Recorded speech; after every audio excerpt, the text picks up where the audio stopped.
কিয়ামতের মাঠে 5টা প্রশ্ন হবে অতিরিক্ত। কবরের 3টা প্রশ্নের পরে কিয়ামতের মাঠে আরো 5টা অতিরিক্ত প্রশ্ন হবে। প্রথম প্রশ্ন হচ্ছে তোমার সারা জীবন কোন কাজে ব্যয় করেছো। দ্বিতীয় প্রশ্ন স্পেশালি আবারও যুবকদের জন্য, যে তোমার যৌবন কালটা তুমি কোন কাজে ব্যয় করেছো। তৃতীয় প্রশ্ন হচ্ছে কোন পথে সম্পদ উপার্জন করেছো। 4 নাম্বার, কোন পথে সম্পদ ব্যয় করেছো, খরচ করেছো। আর 5 নাম্বার হচ্ছে ইলম অনুযায়ী আমল করেছিলে কিনা। এই 5টা প্রশ্ন স্পেশালি কিয়ামতের মাঠে করা হবে প্রত্যেক ব্যক্তিকে। এর উত্তর না দেয়া পর্যন্ত কোনো মানুষ এক পা সামনে যেতে পারবে না, এক পা পিছনেও আসতে পারবে না। আমরা কি প্রস্তুত? তার আগে 3টা প্রশ্ন কবরের। শোয়ানোর সাথে সাথেই মানুষ যখন চলে যাবে, এই মাইয়েত মানুষের চলে যাওয়ার পায়ের খসখস শব্দ শুনতে পারবে। সায়েন্সকে জিজ্ঞাসা করেন এর ব্যাখ্যা কি। সায়েন্সের দৌড় শেষ। যে সায়েন্সকে আমরা বানিয়েছি এখন জ্ঞান অর্জনের প্রধান মাধ্যম। কোনো কিছু সায়েন্স যদি বলে সত্য, আমরা বলি হ্যাঁ সত্য, যদি বলে মিথ্যা, আমরা বলি মিথ্যা। তোকে জিজ্ঞাসা করেন যে কবরের আযাব কাকে বলে, সায়েন্সের দৌড় শেষ। জিজ্ঞাসা করেন রূহ কাকে বলে, আত্মা কাকে বলে, ওর দৌড় শেষ। ঘুম এবং স্বপ্নের সংজ্ঞা দাও, দৌড় শেষ। পরকালের জীবন সম্পর্কে প্রশ্ন করলে তো ওর প্যান্ট নষ্ট হয়ে যাবে। আমরা এখন জ্ঞানের সংজ্ঞা বানিয়েছি এমন যে এই পরীক্ষা নিরীক্ষা যুক্তি দর্শন বিজ্ঞান দিয়ে যা প্রমাণিত হবে সেটাই জ্ঞান, এর বাইরে কোনো জ্ঞান নাই। এটা একটা শিরকি দর্শন। এই শিরিকে নিমজ্জিত হয়ে আমরা জ্ঞান অর্জন করছি। এ কারণেই দেখা যায় চাক্ষুষ যা দেখি না সেগুলোকে আর বিশ্বাস করতে মন চায় না। আমাদের মাথাটাকে ওয়াশ করে দিয়েছে পশ্চিমারা। তো সবকিছুকে আপনি পরীক্ষা নিরীক্ষা পর্যবেক্ষণে প্রমাণ করতে পারবেন না। একজন প্রশ্ন করছে জান্নাত জাহান্নাম তো বিজ্ঞান আবিষ্কার করতে পারে নাই, তাহলে জান্নাত জাহান্নামের কি অস্তিত্ব আছে? উত্তর হচ্ছে জান্নাত জাহান্নাম বিজ্ঞান আবিষ্কার করতে পারে নাই, এটা বিজ্ঞানের ব্যর্থতা, জান্নাত জাহান্নামের ব্যর্থতা নয়। জ্ঞান অর্জনের মানদণ্ড ঠিক করেন। প্রশ্ন করা হবে, মাইয়েত শুনতে পারবে যে মানুষ চলে যাচ্ছে হেঁটে হেঁটে। 2জন ফেরেশতা আসবেন যাদের ব্যাপারে অন্য হাদিসে বর্ণিত আছে। প্রথম প্রশ্ন করা হবে, তাকে উঠিয়ে বসানো হবে, মান রব্বুক, কে তোমার রব। পৃথিবীতে কেউ যদি শিরিক করে থাকে এবং শিরিকরত অবস্থায় মৃত্যুবরণ করে বিনা তওবায়, সে উত্তর দিতে পারবে না কে আমার রব। মান রব্বুক উত্তর তারাই দিতে পারবেন ইনশাআল্লাহ যারা পৃথিবীতে শিরিকবিহীন অবস্থায় মৃত্যুবরণ করবে। আর আমি অনেকদিন বলেছি মানুষের চিন্তার মধ্যে শিরক হয়, যেটাকে আকীদাগত শিরক বলে। আমলের মধ্যে শিরক হয়, মানুষের কথার মধ্যে শিরক হয়। বেসিক্যালি এই 3 পদ্ধতিতে শিরক হয়ে থাকে। যেমন কেউ বিশ্বাস করে যে আল্লাহ বলতে কেউ নাই, নাউযুবিল্লাহ। কেউ বিশ্বাস করে যে মহাবিশ্ব আল্লাহ সৃষ্টি করেননি, বিগ ব্যাং থেকেই সৃষ্টি হয়েছে। কেউ বিশ্বাস করে যে আল্লাহ আছেন, আরো অনেক ইলাহ আছে।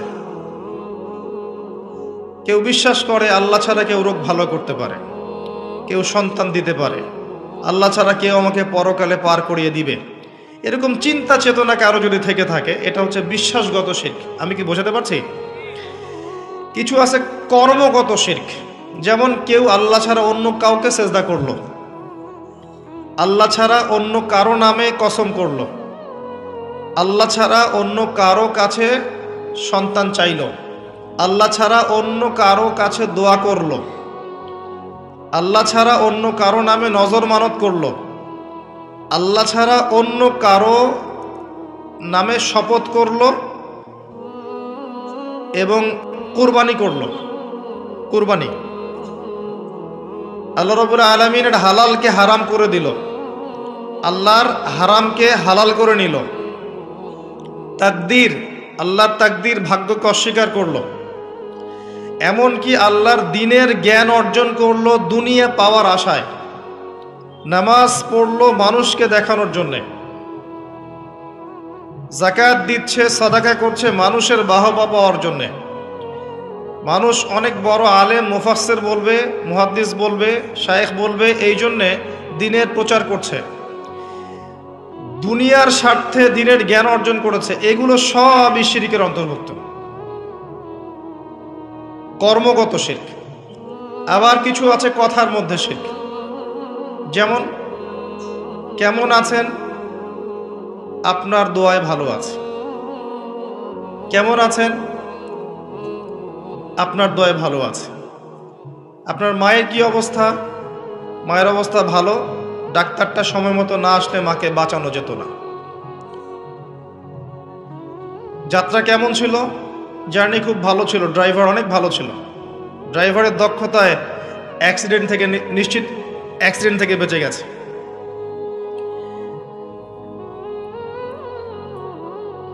আমি না থাকলে কাজটা হতো না, ভাগ্যিস আপনি ছিলেন, না হলে আমার এই বিপদ থেকে রক্ষা হতো না। প্রচুর কথা বলতে গেলে সারা রাত চলে যাবে, কথার মধ্যে বেশি শিরক হচ্ছে এখন। এমনকি অনেক গানের লিরিক্স দেখবেন, তোমাকে ছাড়া বাঁচবো না, তুমি আমার জীবন, তুমি আমার মরণ, এ ধরনের কথা আছে না? আসমান জমিন চন্দ্র সূর্য সব তোমার, তোমার জন্য চাঁদ নিয়ে এসে দিব, চাঁদে বাড়ি বানাবো, কত কথা।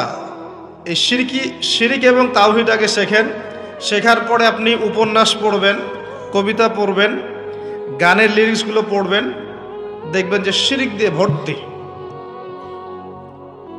এমনি এমনি আল্লাহ পাক বিষয়গুলোকে হারাম করেন নাই, এখানে শিরক আছে, অনেক ক্ষেত্রে কুফরি কথা আছে, অনেক ক্ষেত্রে আবার ভক্তি প্রদর্শন করতে গিয়ে অতি ভক্তি হয়ে যাচ্ছে। আর হারাম ইনস্ট্রুমেন্ট তো আছেই, সব মিলিয়ে বিষয়টা হারাম। তার উপরে আবার এটা আপনার সময় কিল করবে এবং আপনাকে আল্লাহর জিকির থেকে সরিয়ে রাখবে। যখন আপনি এগুলোর মধ্যে ডুবে যাবেন, ওই মোমেন্টে আপনি আল্লাহকে ডাকতে পারবেন না, ওই সময়টা ওরা খেয়ে ফেললো। সব মিলিয়ে বিষয়টা হারাম। তো এরকম কথায় অনেক শিরক হয়। তো বেসিক কথা হচ্ছে তিনভাবে শিরক হতে পারে: আপনার কথায়, আপনার কাজে এবং আপনার চিন্তায়। কথা, কাজ এবং চিন্তাকে বিশুদ্ধ করতে পারলে তাওহীদ প্রতিষ্ঠা হবে, এবং তাওহীদের উপর থাকলে পরেই উম্মার কল্যাণ আছে। আল্লাহ পাক আমাদেরকে তাওহীদে থাকার তৌফিক দান করুন। যারা শিরক মুক্ত অবস্থায় কবরে চলে যাবে ইনশাআল্লাহ, তারা উত্তর দিতে পারবে যে রব্বি আল্লাহ, আমার রব হচ্ছেন আল্লাহ। যখন দ্বিতীয় প্রশ্ন করা হবে মা দীনুক, দুনিয়াতে যারা দিন ইসলামকে ঠাট্টার ছলে গ্রহণ করেছে, হাসি তামাশার মতো, ইসলামের কিছু অংশ ভালো লাগে গ্রহণ করেছে, কিছু অংশ ভালো লাগে না গ্রহণ করে নাই, যতটুকু করলে কোনো সমস্যা হয় না করে, যেটা করলে সমস্যা হয় করবে না, ইসলামকে পরিপূর্ণ জীবন ব্যবস্থা রূপে বিশ্বাসই করে না, মনে করে ইসলাম এই যুগে চলে না, ওই যুগে চলতো, ইসলাম সেকেলে ব্যাকডেটেড, এখন আমরা আধুনিকতার সময় আছি ইত্যাদি, ইসলামের সব বিধান এখন আসলে প্রযোজ্য নয়, এগুলো আগে চলতো এখন হয়তো চলে না। যদি ইসলাম সম্পর্কে এমন ধারণা থাকে মানুষের, সে উত্তর দিতে পারবে না যে মা দীনুক, তোমার দিন কি। যারা পরিপূর্ণরূপে ইসলামকে গ্রহণ করেছে মননে, ইসলাম একমাত্র জীবন ব্যবস্থা যেটা আল্লাহর কাছে গ্রহণীয়, এবং এখানে প্রত্যেকটা বিষয়ের সমাধান আছে। হ্যাঁ, আমি হয়তো আমল করতে পারছি না বা বাস্তবায়ন করতে পারছি না, কিন্তু আছে ইসলামের মধ্যে, এই আকীদা ঠিক আছে। আমল আপনি করতে পারবেনও না, এখন যে যুগ চলছে এই যুগে আপনি পরিপূর্ণ ইসলাম পালন করতে পারবেন না। বড় গলায় বলে আসলে লাভ নেই, খুব বড় গলায় বলে লাভ নাই যে আমরা সবাই পরিপূর্ণ মুসলিম। যদি এটাই সত্য হতো তাহলে আমাদের আজকে অবস্থা হতো না। নাসুল্লাহ ফানাসিয়াহুম, তারা আল্লাহকে ভুলে গেছে, আল্লাহ তাদেরকে ভুলে গেছে। অনেক আয়াত আছে, আমি আস্তে আস্তে ওইদিকে যাব। আজকে আমাদের যে অবস্থা পুরো বৈশ্বিক প্রেক্ষাপটে, এর পিছনে আমরা দায়ী মূলত। আমরা ছাড়া দ্বিতীয় কেউ দায়ী নয়। শত্রু, ইসলামের শত্রু যারা, তারা তো শত্রুতা করবেই, তাদেরকে দোষ দেওয়ার তো দরকার নাই। যে আপনার শত্রু, সে শত্রুতা করবে, সিম্পল। আমরা আমাদের কাজের কারণে যখন ওদেরকে সুযোগ করে দিয়েছি, তখন আমরা সবচেয়ে বড় অপরাধী। আলাইকুম আনফুসাকুম, আল্লাহ পাক বলেছেন, তোমরা নিজেরা নিজের নফসের আগে খবর নাও, নিজের নফসকে ঠিক করো। লা ইয়াদুররুকুম মান দাল্লা, যারা পথভ্রষ্ট হয়ে যাবে, এদের পথভ্রষ্টতা তোমাদের কোনো ক্ষতি করবে না। ইনিহতাদাইতুম, যদি তোমরা হেদায়েতের উপর থাকো, যদি তোমরা পরিপূর্ণ হেদায়েতের উপর থাকো, তাহলে যারা পথভ্রষ্ট হয়ে যাচ্ছে বা গেছে, এদের পথভ্রষ্টতা তোমাদের কোনো ক্ষতি করবে না। ইলাল্লাহি মারজিউকুম জামিআন, তোমরা সবাই একসময় আল্লাহর কাছে ফিরে যাবে। ফায়ুনাব্বিউকুম বিমা কুনতুম তা'মালুন, আল্লাহ পাক জানিয়ে দেবেন তখন তোমরা কি করেছে। এই আয়াতের মধ্যে সব কারণ এবং ওষুধ দেয়া আছে, সিচুয়েশনের কারণ দেয়া আছে, যে আমরা নিজেদের ফিকির করা বাদ দিয়েছি, সবসময় অন্যের ফিকির করি, অন্যের সংস্কার, অন্যের ইসলাহ, অন্যের দোষ ধরা, অন্যকে উন্নতি, অগ্রগতি, প্রগতি এগুলো চিন্তা করি, নিজের বেলায় খবর নাই। প্রথম কারণ আমাদের আত্মশুদ্ধি নাই। প্রথম মেজর কারণ আত্মশুদ্ধি নাই। আমি যে বলছি আমারও নাই। বড় গলায় কথা বলা সহজ, বাস্তবতা হচ্ছে এই, আমরা প্রত্যেকেই অপরাধী। বক্তা, শ্রোতা, আলেম, জালেম, যত মানুষ আছে আমাদের এখানে চারপাশে, সবাই পাপী, সবাই অপরাধী, এবং প্রত্যেকেই যার যার দায়িত্ব অবহেলা করেছে। আলাইকুম আনফুসাকুম, তোমরা আগে নিজেদের নফস ঠিক করো। যারা পথভ্রষ্ট হয়ে গেছে, ওদের পথভ্রষ্টতা তোমাদের কোনো ক্ষতি করবে না। আগে নিজে ঠিক হও।